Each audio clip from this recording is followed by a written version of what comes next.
Welcome to my channel SSC concept. आपका स्वागत है हमारे यूट्यूब चैनल पर। आज हम लोग पढ़ने वाले हैं प्रैक्टिस सेट, जो कि पॉलिटिक्स के है। यह पार्ट 3 है। जो भी हमारे चैनल में नए हैं तो हमारे चैनल को सब्सक्राइब कर लें। चलिए बढ़ते हैं। यह क्वेश्चंस सभी एग्ज़ाम के लिए महत्वपूर्ण है।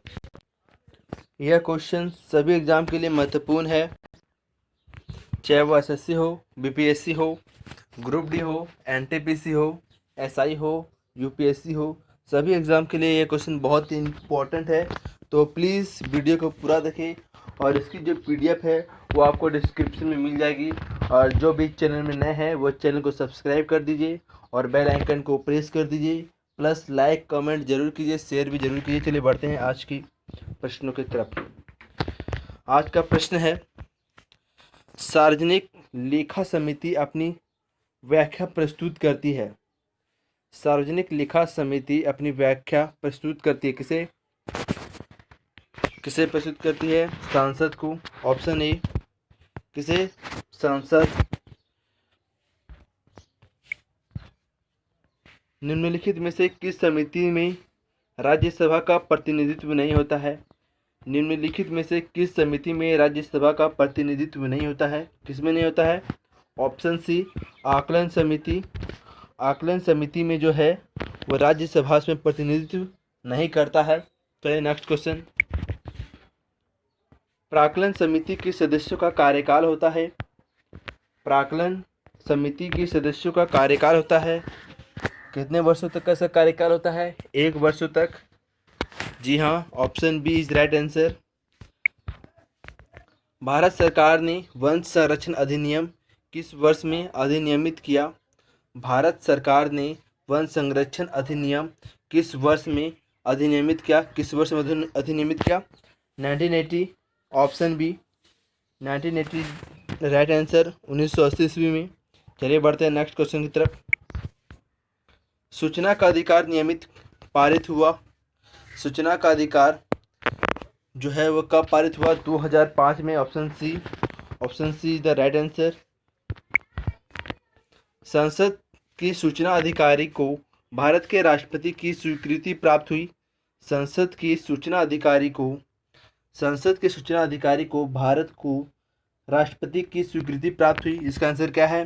डी। कब? 12 अक्टूबर 2005 को। 12 अक्टूबर 2005 को। जी हाँ। अनुसूचित जनजाति अनुसूचित जाति एवं अनुसूचित जनजाति अधिनियम 1989 की निम्नलिखित में से किस धारा के अग्रिम जमानत प्रतिबंधित है? अनुसूचित जाति एवं अनुसूचित जनजाति अधिनियम 1989 यानी कि 1989 की निम्नलिखित में से किस धारा में अग्रिम जमानत प्रतिबंधित है? धारा 18। Option C is right answer. अनुसूचित जाति तथा अनुसूचित जनजाति की किस अधिनियम के अंतर्गत अत्याचार निवारण कानून लागू किया गया? कब? कब? तो 1989। अधिनियम 1989। Option B is right answer. Criminal tribes act सर्वप्रथम कब अधिनियमित हुआ था? क्रिमिनल ट्राइब्स एक्ट सर्वप्रथम कब अधिनियमित हुआ था? तो इसका आंसर क्या हो जाएगा? 1871। 1871 ईस्वी में यह अधिनियम कब हुआ था? पारित हुआ था यह अधिनियम। चलिए बढ़ते हैं नेक्स्ट क्वेश्चन। सिविल अधिकारी संरक्षण अधिनियम 1955 की निम्नलिखित में से किस धारा के अंतर्गत कंपनियों द्वारा अपराध का उपबंध किया गया है? निम्नलिखित सिविल अधिकार संरक्षण अधिनियम 1955 की निम्नलिखित में से किस धारा के अंतर्गत कंपनियों द्वारा अपराध का उपबंध किया गया है?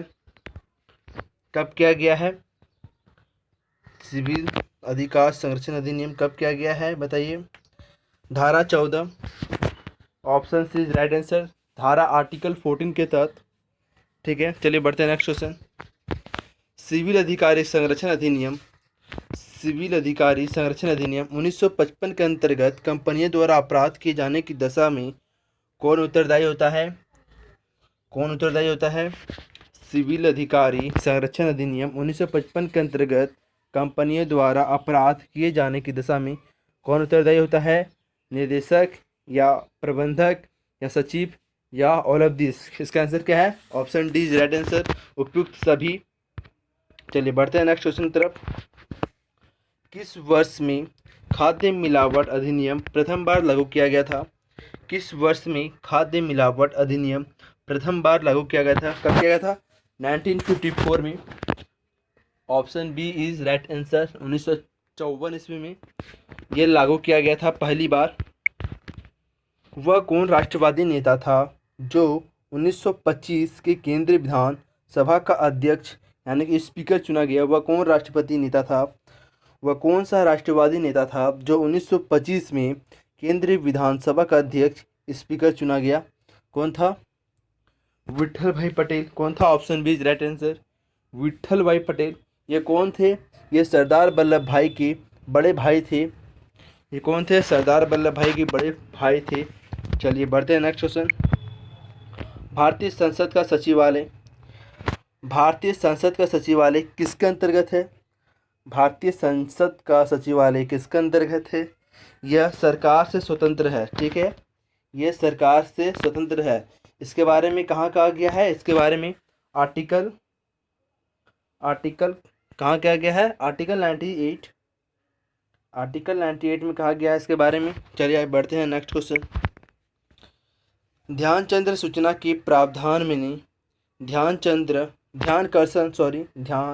ध्यानाकर्षण सूचना के प्रावधान ने निम्नलिखित में से किसके क्षेत्र को सम्मिलित किया है?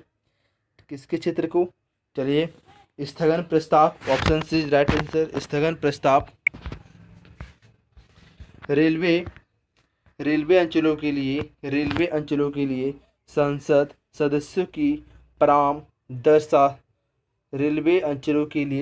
सदस्यों की परामर्शदात्री समिति का गठन किया गया है।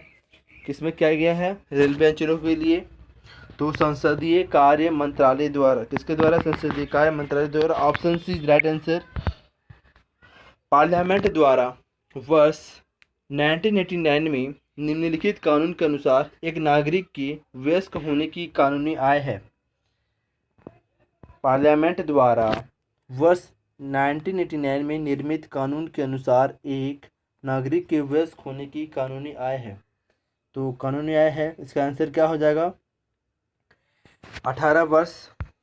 इसका आंसर क्या हो जाएगा? इसका आंसर क्या हो जाएगा? 18 वर्ष। Option D is right answer. पहले 21 वर्ष था, अब 18 वर्ष कर दिया गया है। ये कब कर दिया गया है? यह जो है ये 1951 में आरपीए के संविधान संशोधन में यानी कि 61 संविधान संशोधन में किया गया है। ठीक है, अभी क्या है इसका आंसर? 18 वर्ष। चलिए नेक्स्ट क्वेश्चन। निम्नलिखित प्रस्तावों में से किसका संदर्भित संबंध संघीय बजट से है? किसका? तो कटौती प्रस्ताव। चलिए नेक्स्ट क्वेश्चन। व्यय का अनुपात किस रूप में भारतीय संसद के समक्ष रखा जाता है? तो क्या हो जाएगा इसका आंसर? अनुदान का अनुरोध। क्या हो जाएगा इसका आंसर? अनुदान का अनुरोध। चलिए बढ़ते हैं नेक्स्ट क्वेश्चन। चलिए आज के लिए इतना ही। यदि वीडियो आपको अच्छा लगा हो तो प्लीज़ लाइक सब्सक्राइब जरूर करें हमारे चैनल को। जो भी नए हैं वो हमारे चैनल को सब्सक्राइब जरूर करें और इसकी PDF आपको हमारे डिस्क्रिप्शन बॉक्स में मिल जाएगी, वहाँ से आप इसे डाउनलोड कर सकते हैं। तो ठीक है, मिलते हैं अगले वीडियो में। तब तक के लिए जय हिंद, जय भारत।